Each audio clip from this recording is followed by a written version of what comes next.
When we got it all back together and started looking around to see what we could project from that period, we wanted to do the two rooms. We did the bedroom, and as I said, Marvin Call built the bed in it, and it's kind of like a berth in a sleeping car, and they would have had more than one level. The family would have slept kind of in layers, and there would have been a curtain over the front of the berth, and because they would have had extended family.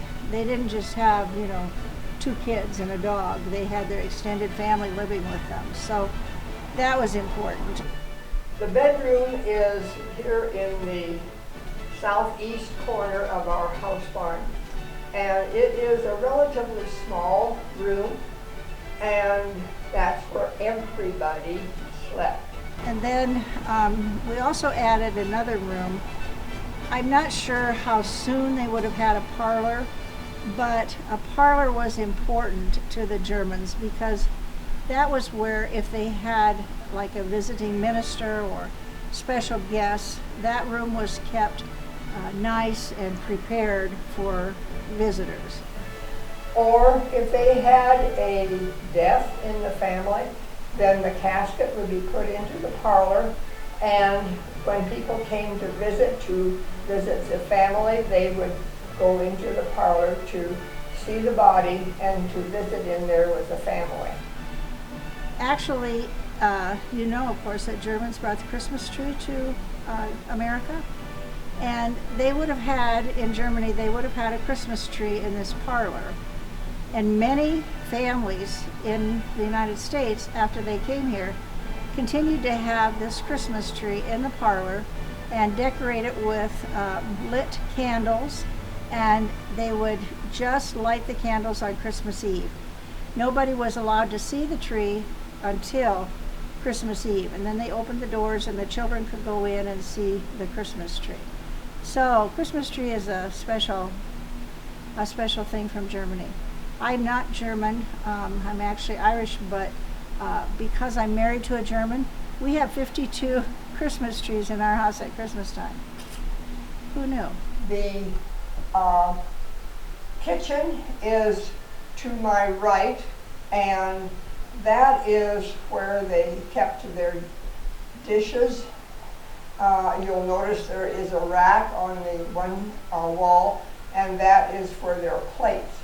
Those plates wouldn't hold soup very well, but that would be good for sandwiches.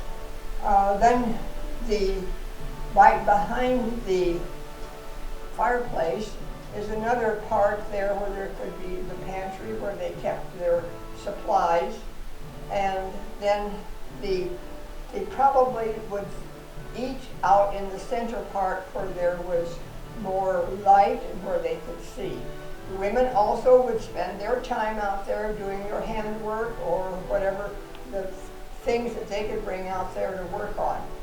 The men would be in the center to the north part, and that's where they would work on repairing farm machinery or repairing the harnesses and things like that. Out here in the livestock part, over to my left, is the place where the small animals would be. That would be the little calves, the sheep, or if they had goats too. And so the small animals would be over there. Up above would probably be a floor, and the hens would be up there with their nests. And as my husband Harold would say, they would go over there and gather the eggs, take them across to the fireplace and fry their eggs. If the only other way that you get an egg fresher would be to teach that hen to lay the egg over there at the fireplace. So that is where the chickens would be up in there. The bigger livestock, the cows or the horses, would probably be tethered over here on my right. and they would probably, like I say, be tethered rather than to let them roam free. And so then, but the little calves and so on would roam over here. And you'll notice that there is this little bunk part, and we can pull it out. That's where you would put the hay in up there, and then push it back, and then the small calves and things like that would be able to eat it. The hogs, no, they were not allowed in the house barn.